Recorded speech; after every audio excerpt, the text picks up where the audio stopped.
Hey guys, Prowl 1701 here, and today we're going to be reviewing part 2 of the Space Museum. The Space Museum. What is it? Dimension in Time or something? What is it?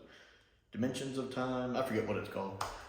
I actually liked it. I mean, it's not as good as part 1, but I liked it more than its reputation, because I've always been told part 1 is good and the rest just kind of there. But part 2 was fine. I enjoyed it. It had some really humorous moments that I enjoyed. I love when we see the first Doctor get captured by the young kids, and we see him on the ground. You know, the camera pans to show that he is actually awake. You know, you see him kind of when he closes his eyes and pretend like he's asleep. And so the other two leave, and it cuts away. And when it cuts back to them coming back into the room, all they see is their friend tied up. I laughed. I died. I literally did laugh out loud. That was hilarious to me. And when he's explaining it, I don't know, I turned around for a second, and next thing I knew, I was hit by a whirlwind. The first Doctor had just subdued him before he even realized what was going on. Because I think you forget that the first Doctor can be a fighter. You know, people think he's an old man, you know, he's a thinker. He's not action Doctor like Pertwee, but there are times the first Doctor can, you know, physically throw down. Like in the Romans, when the guy tries to assassinate him. You know, that's a cool scene. I remember he gets upset when Vicky interrupts him. Well, why are you interrupting me? Like he was just having fun. He likes to, as he puts it, you know, engage in the occasional bout of fisticuffs. So, and the fact that it happens off screen just makes it more hilarious to me, you know.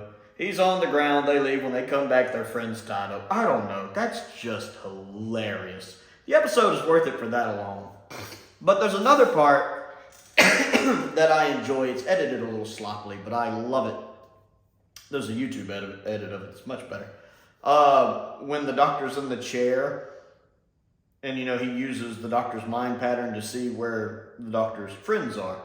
And then he makes the mistake of explaining the process to the Doctor. Now, how did you get here? And the old-timey bicycle appears on the screen with the big wheel, and you just hear the Doctor chuckling.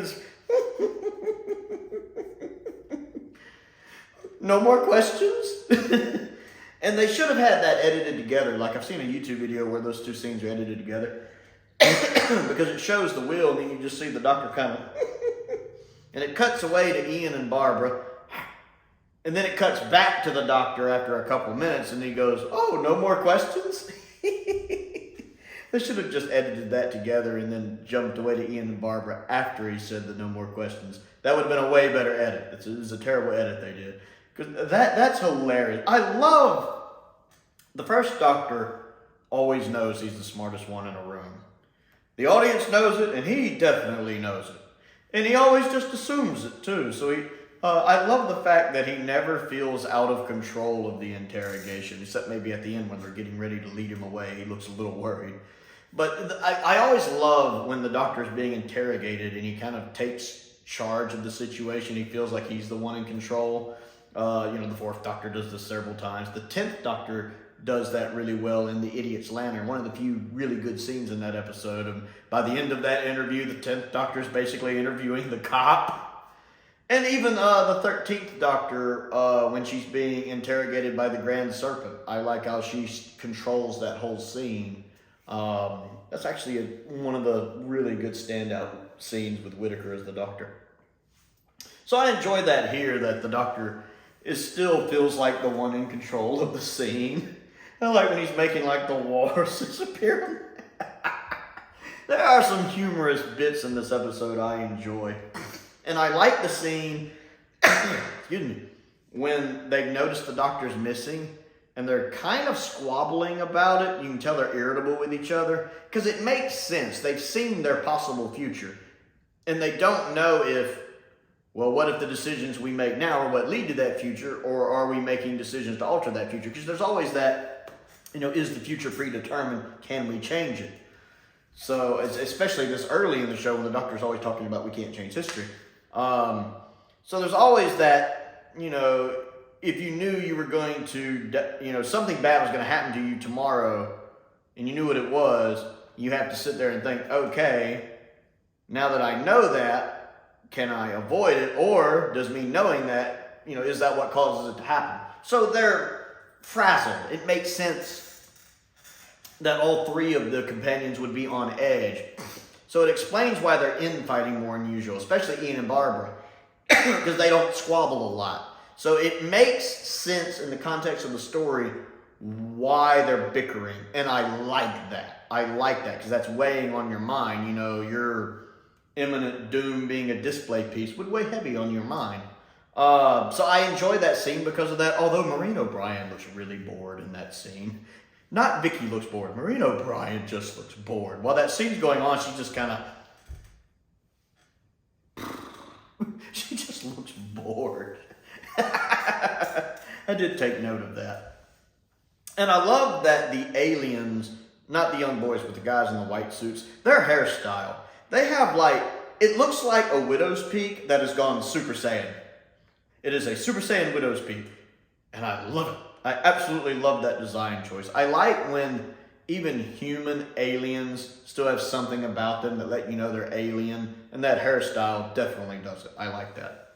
Just like with the young boys, the kind of eyebrow stuff they have going on. I like that because it does differentiate them a little bit from the typical humans.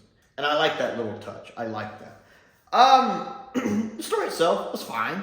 I mean, not a whole lot going on. Definitely not as engaging as episode 1, but it's fine. I didn't mind it. I came away from it enjoying it a lot more than its reputation. I don't know about episodes 3 and 4, but episode 2 was fine. And again, it had those humorous moments that definitely made it worth a watch for me. I've seen the clip of the Doctor with the little bicycle before, and I've always enjoyed that clip a lot, so I enjoyed seeing that. And then, of course, the Doctor hiding in the Dalek. I for them, I am the master, with him poking his head out and chuckling. Such an iconic shot. So I enjoy episode 2. It's got several moments that made me smile in it. So what do you think of episode 2, and has anything I've mentioned maybe changed your opinion on it slightly? Like, you know, he raises some good points. Those are some funny bits. So comment down below and let me know. Other things to do, click the like button and the subscribe button and the bell for notifications so you never miss out on another video. I also have a Patreon. That helps me keep bills paid. There's a link to that down in the description below. I want to give a shout out to some of my top tier patrons, Finn Perkins, Stephen Crane, and Colin Coney. I appreciate their continued support, as I do the support of all of my patrons. I also have a P.O. box if there's anything you would like to send me to look at and review, Doctor Who related or sci-fi related or otherwise. I also have a link to my Amazon wish list down there as well. Most importantly though, thank you for watching.